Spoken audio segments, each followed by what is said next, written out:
देखिए unit number 4 lecture number 2 है। इसमें हम मैसनरी स्ट्रक्चर की बात करेंगे, उसके एडवांटेज, डिसएडवांटेज, यूजेस, ठीक है, इन सब के बारे में डिस्कस करेंगे। मैसनरी स्ट्रक्चर के बारे में आप वेल नोन है कि मैसनरी स्ट्रक्चर मतलब ब्रिक और स्टोन से जो भी कंस्ट्रक्शन करते हैं वो सभी जो है मैसनरी स्ट्रक्चर में आता है, ठीक है। तो मैसनरी स्ट्रक्चर बहुत वाइडली यूज कंस्ट्रक्शन मटेरियल्स में है, ठीक है, क्योंकि इसके लिए कुछ आपने एक तो आसान होता है कंस्ट्रक्शन करना, दूसरी लेबर आसानी से मिल जाती है, तीसरी कम स्किल लेबर से आप आसानी से करा सकते हैं, इसका कंस्ट्रक्शन बहुत सिंपल होता है, ठीक है।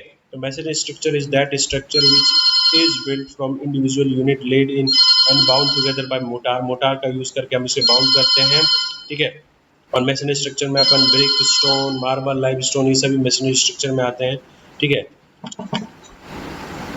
Masonry structure is popular due to following reasons. तो रीजंस की बात कर लेते हैं कि construction material and skill labour is easily available. Masonry construction is cheaper, बहुत सस्ता होता है, ठीक है। थर्मल आइसोलेशन, हीट टेम्परेचर वगैरह इसका अच्छा होता है, ठीक है। थर्मल आइसोलेशन वगैरह बढ़िया होता है इसमें, ठीक है। Masonry is use for finishing work, building में फिनिशिंग वर्क के लिए यूज में लिया जाता है, जैसे ब्रिक, पार्टीशन वॉल वगैरह, ठीक है, इसमें अपन इसको यूज में लेते हैं। हीट रेजिस्टेंस अच्छा होता है, फायर के अगेंस्ट प्रोटेक्शन अच्छा होता है। कुछ एग्जांपल्स की बात कर लें मैसनरी स्ट्रक्चर के, तो great wall of China, the longest man made object on earth, है ना, ताजमहल, ये सभी मैसनरी स्ट्रक्चर हैं जिनके अभी तक इनकी लाइफ भी बनी हुई है, ठीक है। और ये जो है बहुत सस्ते बनाए गए थे, ठीक है। डिसएडवांटेजेस की बात करें तो inadequate bond between wall and foundation, क्योंकि ये जो है कंटिन्यूसली फाउंडेशन से लेके नहीं आते हैं अपन इसको, तो इसलिए फाउंडेशन और वॉल के बीच में जो बॉन्ड है उसकी प्रॉब्लम आ जाती है यहाँ पर मैसनरी स्ट्रक्चर्स में। तो सबसे बड़ा डिसएडवांटेज इसमें ये होता है कि आपका जो है एक तो बॉन्ड इम्प्रॉपर होता है, आपका जो है masonry tends to heavy, weight ज़्यादा हो जाता है, ठीक है। और masonry construction is brittle. Brittle क्यों है? क्योंकि इसमें जो है हम रेनफोर्समेंट वगैरह कुछ यूज़ नहीं करते, तो ये एक ब्रिटल कंस्ट्रक्शन है। और ब्रिटल कंस्ट्रक्शन जो है फेलियर चांसेस ज़्यादा होते हैं ब्रिटल कंस्ट्रक्शन के, ठीक है। अब फेलियर मोड्स की बात कर लेते हैं, ब्रिक मैसनरी में कौन कौन से फेलियर होते हैं। तो स्लाइडिंग शियर फेलियर होता है, ठीक है। और डायगोनल क्रैक्स डेवलप हो सकते हैं, नॉन स्ट्रक्चरल फेलियर हो सकता है, जैसे कि उसमें अपनी विंडो वगैरह आती है बीच में या डोर वगैरह आते हैं तो उनकी वजह से फेल हो सकते, नॉन स्ट्रक्चरल एलिमेंट्स फेल हो जाते हैं, ठीक है। अगर इसके अलावा जो है ये लोड्स भी बियर नहीं करती हैं कई जगह भी, तो वहाँ पर भी ये फेलियर होने के चांसेस बढ़ जाते हैं, ठीक है। क्योंकि अपना जो है ओवरटर्न हो सकता है, इसमें फ्लेक्चर फेलियर हो सकता है अगर लोड को बियर कर लिया तो। So one by one in सभी फेलियर्स को देख लेते हैं। It result in building sliding of its foundation and one of the horizontal motor joint, it cause by low vertical load और पुअर मोटार, ठीक है। वर्टिकल लोड अगर अच्छे से नहीं अप्लाई हो रहा है या फिर पुअर मोटर की क्वालिटी बेकार है तो इस टाइप का फेलियर आपको देखने को मिल सकता है, ठीक है। Diagonal crack in masonry wall when tensile stress develop in the wall under a combination of vertical load exceed the tensile strength of masonry material.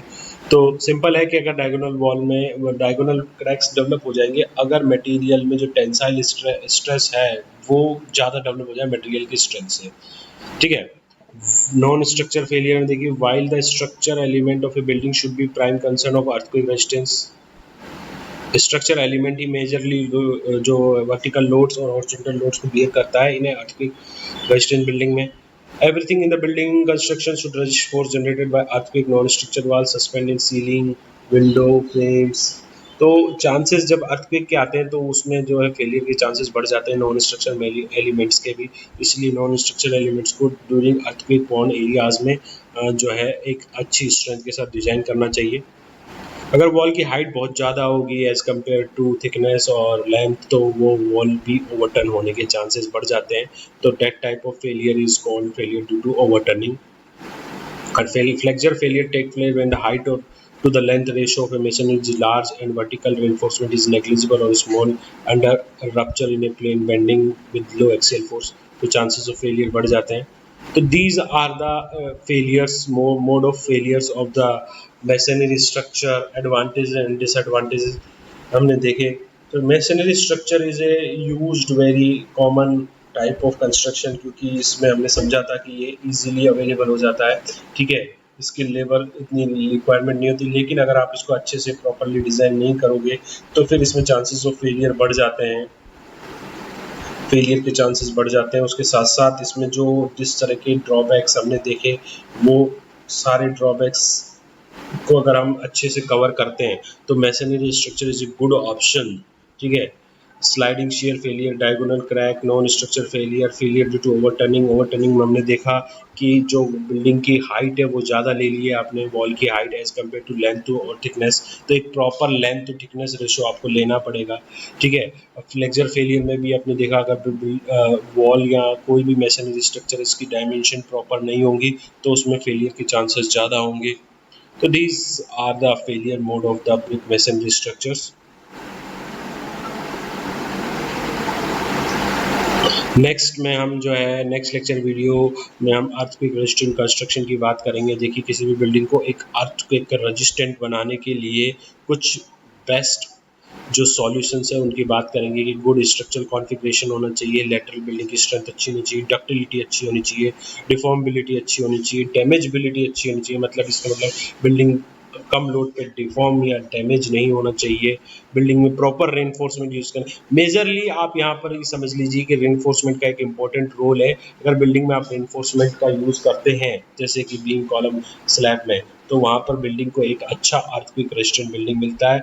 जो नॉन स्ट्रक्चर मेंबर है जैसे कि पार्टीशन वॉल हो गई, ठीक है, या फिर आउटर वॉल हो गई, तो इसमें आप इन चीज़ का याद रखना है कि आपको इन चीज़ का ध्यान में होना चाहिए कि ये ओवर टर्निंग में फेल हो सकती हैं, फ्लेक्चर में फेल हो सकती हैं, ठीक है, स्लाइडिंग में फेल हो सकती है, तो उसके लिए प्रॉपर जॉइंट होना चाहिए। फ्लेक्चर में फेल होंगे तो प्रॉपर रेनफोर्समेंट प्रोवाइड होना चाहिए। ओवर टर्निंग में होंगी तो ज़्यादा लेंथ नहीं होनी चाहिए, ज़्यादा हाइट नहीं होनी चाहिए as compare to width and wall, width and thickness के कंपैरिजन में। तो इन सब का प्राइम कंसर्न हमारा रहता है किसी भी बिल्डिंग को डिज़ाइन करने के टाइम पे।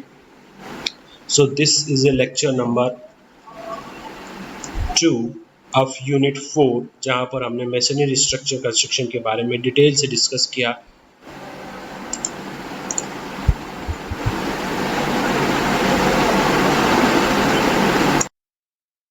देखिए, यूनिट नंबर 4 लेक्चर नंबर 2 है। इसमें हम मैसनरी स्ट्रक्चर की बात करेंगे, उसके एडवांटेज, डिसएडवांटेज, यूजेस, ठीक है, इन सब के बारे में डिस्कस करेंगे। मैसनरी स्ट्रक्चर के बारे में आप वेल नोन है कि मैसनरी स्ट्रक्चर मतलब ब्रिक और स्टोन से जो भी कंस्ट्रक्शन करते हैं वो सभी जो है मैसनरी स्ट्रक्चर में आता है।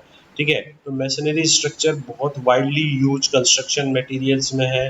ठीक है, क्योंकि इसके लिए कुछ आपने एक तो आसान होता है कंस्ट्रक्शन करना, दूसरी लेबर आसानी से मिल जाती है, तीसरी कम स्किल लेबर से आप आसानी से करा सकते हैं, इसका कंस्ट्रक्शन बहुत सिंपल होता है।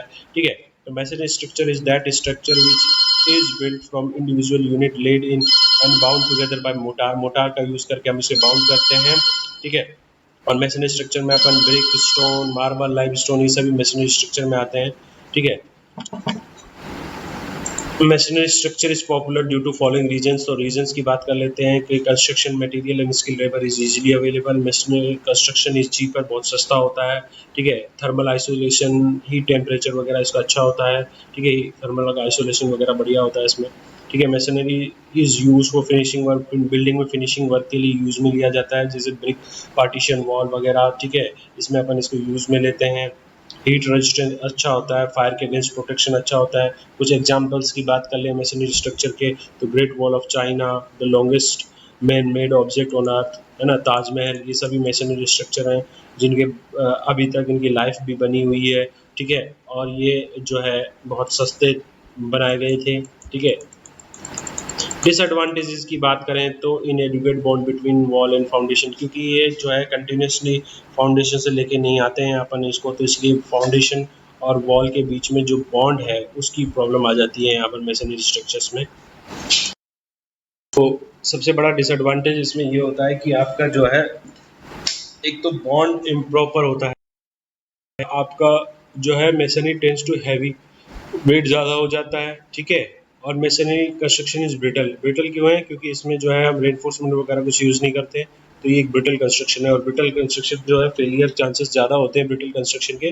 ठीक है, अब फेलियर मोड्स की बात कर लेते हैं। ब्रिक मैसनरी में कौन कौन से फेलियर होते हैं? तो स्लाइडिंग शियर फेलियर होता है।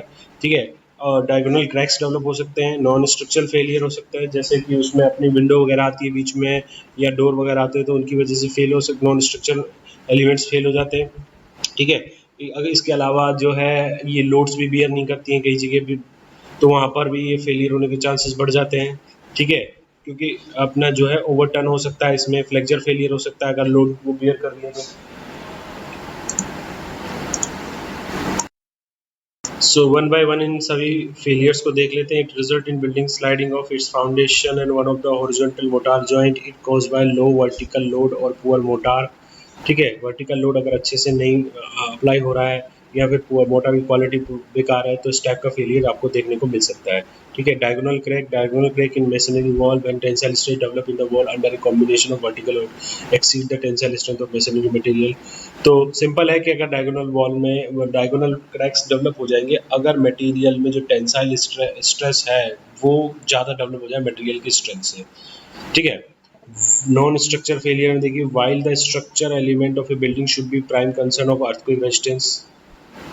स्ट्रक्चर एलिमेंट ही मेजरली जो वर्टिकल लोड्स और हॉरिजॉन्टल लोड्स को बियर करता है इन्हें अर्थक्वेक रेजिस्टेंट बिल्डिंग में। Everything in the building construction should resist force generated by earthquake, non-structured walls, suspended ceiling, window frames। तो चांसेस जब अर्थक्वेक के आते हैं तो उसमें जो है फेलियर के चांसेस बढ़ जाते हैं नॉन स्ट्रक्चर एलिमेंट्स के भी।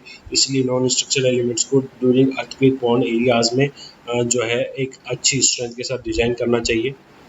अगर वॉल की हाइट बहुत ज़्यादा होगी एज कम्पेयर टू थिकनेस और लेंथ तो वो वॉल भी ओवरटर्न होने के चांसेस बढ़ जाते हैं।